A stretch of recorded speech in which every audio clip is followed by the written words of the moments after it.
देखो सब बच्चे, आगे हम लोग कुछ और बातें समझे।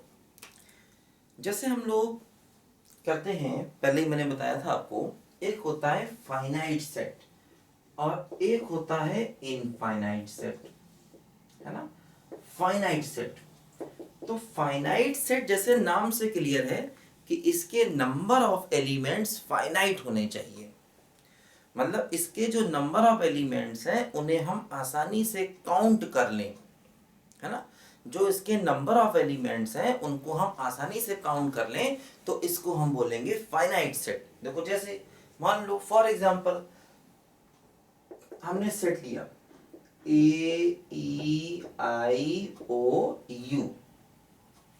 अब देखो इस सेट में कितने एलिमेंट्स हैं? 5, हमने काउंट कर लिए, तो इसको बोलेंगे फाइनाइट सेट, है ना। अब देखो जो इसके एलिमेंट्स है 5 हैं, तो इसको कहते हैं n of a। n of a equal to 5। n of a का मतलब हुआ नंबर ऑफ एलिमेंट्स, है ना, number of elements, n of a, है ना। तो इसी को हम नंबर ऑफ एलिमेंट्स भी कहते हैं 5, और इसी को ऑर्डर ऑफ सेट भी कहते हैं, ऑर्डर ऑफ सेट, है ना। तो जैसे फाइनाइट सेट होता है जिसमें एलिमेंट्स हम काउंट कर लेते हैं, तो जब एलिमेंट्स काउंट कर लेते हैं तो जो एलिमेंट्स का नंबर होता है उसको हम ऑर्डर ऑफ सेट भी कहते हैं, और इसको n ऑफ a से रिप्रेजेंट करते हैं ना, n ऑफ a।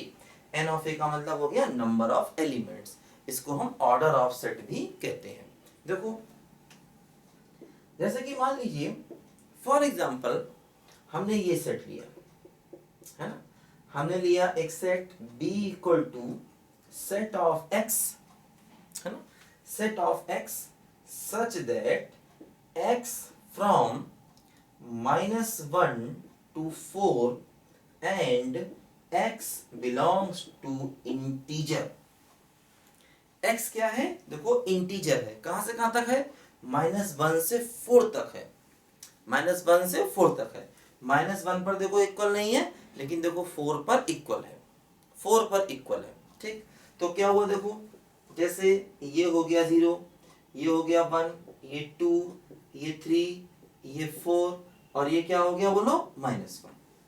तो -1 से 4 तक हमको लेना है, -1 से लेकर के देखो 4 तक के एलिमेंट्स हमको लेने हैं।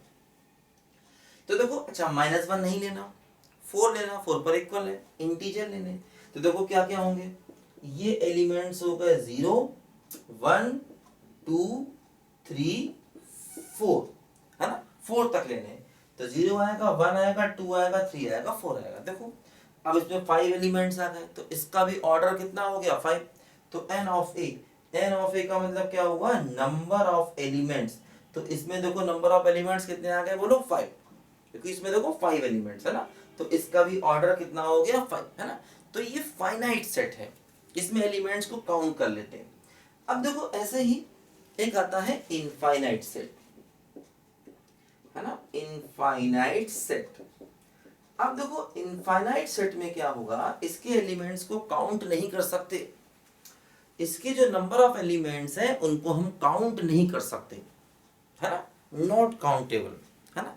जैसे मान लो फॉर एग्जांपल हमने लिया, मान लीजिए हमने लिया नेचुरल नंबर का सेट। अब नेचुरल नंबर क्या होते हैं? 1, 2, 3, 4 अप टू इन्फिनिटी, इनको काउंट नहीं कर सकते, है ना, इनको हम लोग काउंट नहीं कर सकते। दूसरा एग्जांपल मान लो मैंने लिया a equal to open interval 1, 2।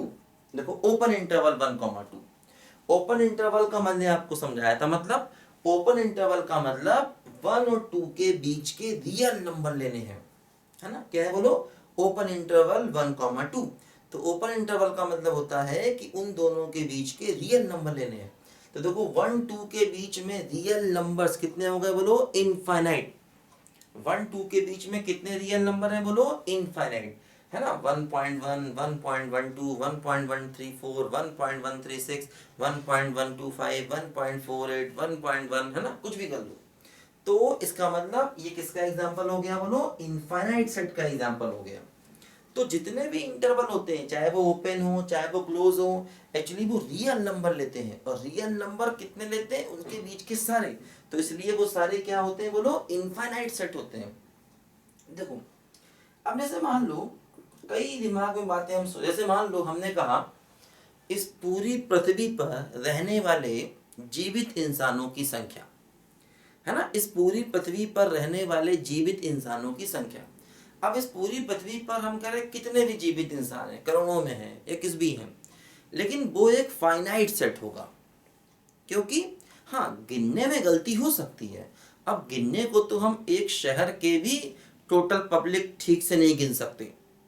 मान लो हमसे कहा जाए कि दिल्ली है, दिल्ली में कितने लोग हैं, अब वो लगभग ही एक आइडिया है कि 2 करोड़ हैं या 3 करोड़ हैं या 4 करोड़ हैं, एक लगभग आइडिया है वो।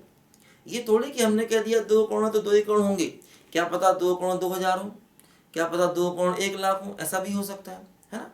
तो गिनने में गलती होना अलग बात। जैसे हम कहेंगे भाई दिल्ली की जनसंख्या, दिल्ली की पॉपुलेशन, तो वो क्या होगी बोलो? फाइनाइट होगी, है ना। जैसे मैंने कहा पूरी पृथ्वी पर जीवित इंसानों की संख्या, तो वो भी क्या होगी बोलो? फाइनाइट होगी। हाँ, गिनने में गलती हो सकती है, गिनने में गलती हो सकती है, वो अलग चीज है ना। तो जैसे इस प्रकार के और भी कई सारे एग्जाम्पल हैं, है ना, ध्यान देंगे हमेशा। तो जैसे मान लो हमने कहा कि भाई एक शहर में जीवित जानवरों की संख्या, कोई भी शहर ले लिया, मान लिया मैंने लखनऊ ले लिया, अब मैंने कहा लखनऊ में जीवित जानवरों की संख्या, या मान लीजिए मैंने कोटा ले लिया, मैंने भाई कोटा में पढ़ने वाले बच्चों की संख्या।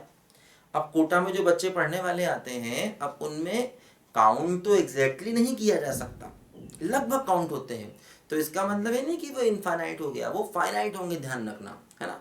तो इस टाइप के सारे एग्जाम्पल फाइनाइट होते हैं। जैसे मैंने कहा इस अर्थ पर ऐसे एनिमल्स, ऐसे जानवर जो जिंदा हैं, तो उनकी संख्या भी क्या मानी जाएगी? ध्यान रखना, फाइनाइट मानी जाएगी, ठीक है। तो फाइनाइट और इनफाइनाइट, इनफाइनाइट में ऑर्डर नहीं निकालते, इनफाइनाइट में ऑर्डर निकाल भी नहीं सकते। ऑर्डर जो निकालते हैं वो किस में निकालते हैं? सिर्फ फाइनाइट में निकालते हैं। ये बात हमको याद रखनी है, ठीक है। तो इसको सब बच्चे नोट करिए ध्यान से, फिर आगे मैं आपको और भी इंपॉर्टेंट कॉन्सेप्ट कुछ बताता हूँ, ठीक है।